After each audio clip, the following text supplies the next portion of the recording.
Ouais l'équipe, salut à tous, j'espère que vous allez bien, heureux de vous retrouver pour ce petit débrief, même si je vais pas te mentir, j'ai pas trop la tête à faire un débrief.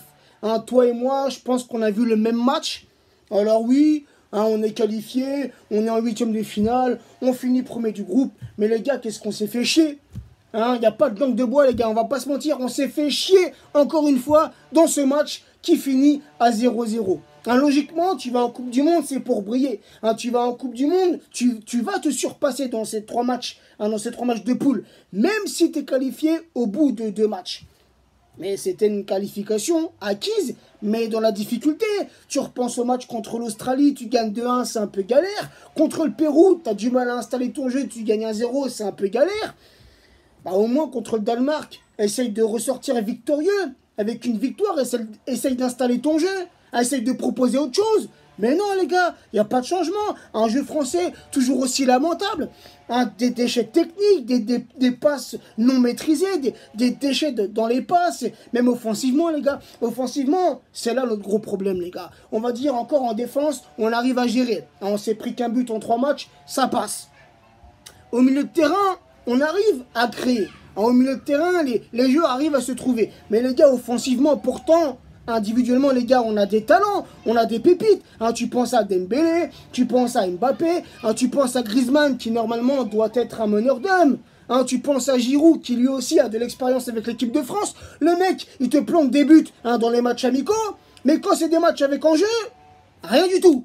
Giroud, c'est 3 matchs, c'est 0 but. Alors oui, il a été bon contre le Pérou. Je ne l'ai peut-être pas dit dans mon débrief France-Pérou.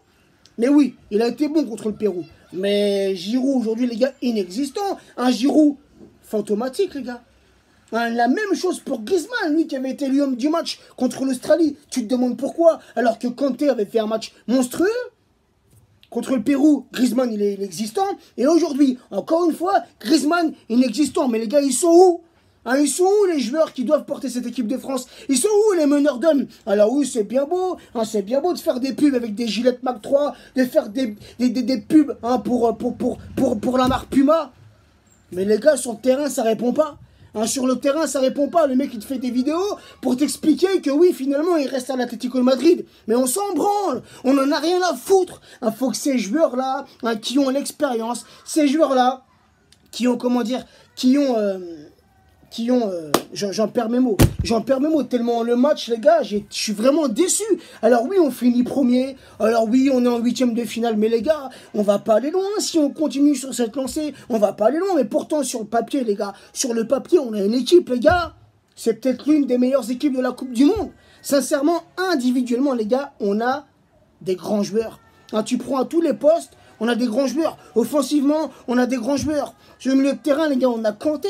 Un Kanté qui, encore une fois, aujourd'hui, a fait le taf. Et heureusement. Et défensivement, les gars, tu prends nos deux latéraux, Hernandez, qui a joué aujourd'hui, qui est sorti sur blessure. On l'espère bien sûr que c'est pas trop grave. Tu prends Pavard, qui a fait 2 très bons matchs contre l'Australie, contre le Pérou. Mais tu prends aussi Mendy, Sidibé, les gars, c'est pas mal. Défensivement, et Kipembe, les gars, ça m'a fait plaisir. Première titularisation pour Kipembe, les gars, 90 minutes pleines et gros match de Kipembe. Mais je pense à des mecs comme... Alors, il n'a pas joué aujourd'hui, donc on va pas lui rejeter la faute dessus. Mais je pense à des mecs comme Pogba, je pense à des mecs comme Lloris, à des mecs comme Giroud, des mecs comme Griezmann. Ces mecs-là ont l'expérience. Ces mecs-là ont l'expérience. Et normalement, c'est des gars comme ça qui doivent porter l'équipe, qui doivent... Comment dire, qui doivent mener l'équipe. Mais non, il n'y a rien, les gars. Il n'y a rien. Il n'y a pas de meneur d'homme. Il n'y a pas de meneur d'homme comme un Pogba l'a bien dit en conférence de presse. Et ça, je le rejoins à 100%, les gars, sur ce qu'il a dit. À l'ancienne, même si moi, j'aime pas le joueur, mais à l'ancienne, tu avais un Patrice Evra, les gars, dans les vestiaires. Un Patrice Evra qui motivait les troupes. Un Patrice Evra qui replaçait les joueurs sur le terrain. Un Evra qui ouvrait sa gueule sur le terrain. Mais les gars, aujourd'hui, il n'y a personne. On a Lloris qui a le brassard de capitaine, mais le mec, tu l'entends pas. On dirait que le mec, il se chie dessus. Il se chie dessus, le mec. Clairement, il n'y a personne dans cette équipe de France qui ouvre sa gueule quand tout va mal. Aujourd'hui, il n'y a rien eu. À côté français, il n'y a rien eu. C'est triste. C'est triste. Et on va aller jusqu'où comme ça? On va aller jusqu'où? Alors, peut-être qu'en 8e, oui, ça peut passer. On évite la Croatie, et heureusement. Hein, parce que les Croates, ils vont jouer tout à l'heure, les gars. Les Croates sont déjà qualifiés. Mais les Croates, vous allez voir, pour ceux qui vont regarder le match, les Croates jouent contre l'Islande. Les mecs qui sont déjà qualifiés, mais les mecs qui vont se donner jusqu'à la dernière minute, même s'ils sont déjà qualifiés. Hein? Et alors, on peut affronter qui en huitième? L'Islande, l'Argentine, le Nigeria. Tu te dis, bon, ça peut passer. Et encore, les gars. Mais même, admettons, si on passe en quart, ça va encore se resserrer encore un peu plus, les gars.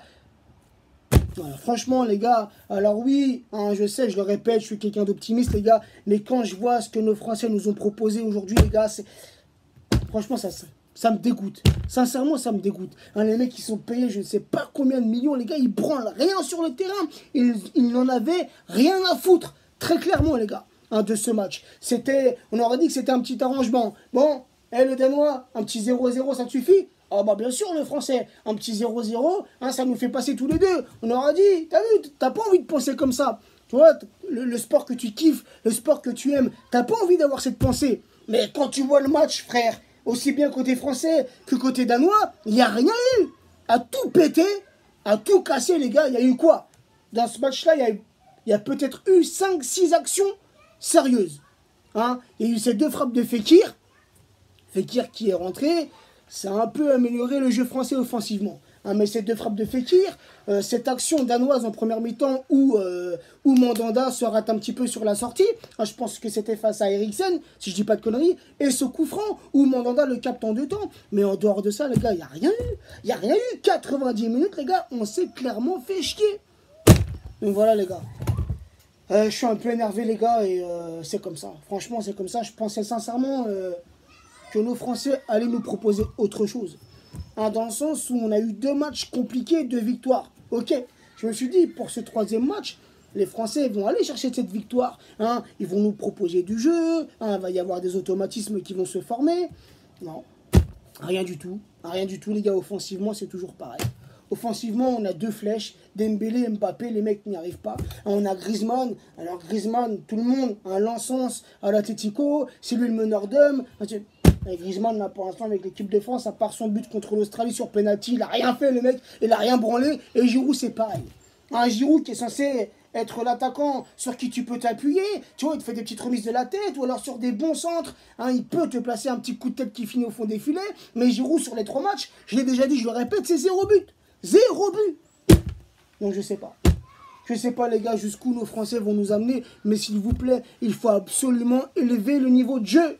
Hein, si on vise au moins les demi, bah, il faut élever le niveau de jeu, les gars. Il n'y a pas d'autre solution. Il faut clairement élever le niveau de jeu, et ça, dès les 8e de finale. Donc voilà l'équipe. Un vieux match de merde, hein, je l'avais dit. Hein, je ne sais même plus combien j'avais pronostiqué, mais en tout cas, j'avais dit ça serait un match nul. Je le sentais bien. Hein, je sentais bien ce petit match nul de merde. Tu vois, ce petit match tout pourri, hein, qui casse la tête à regarder, mais que tu regardes quand même parce que c'est l'équipe de France. Enfin bref, voilà l'équipe, un peu dégoûtée, mais bon, hein, comme certains diront, l'essentiel, on finit premier et on va en 8e. Sur ce, l'équipe, bis à vous, prenez soin de vous et à très vite. Ciao, ciao.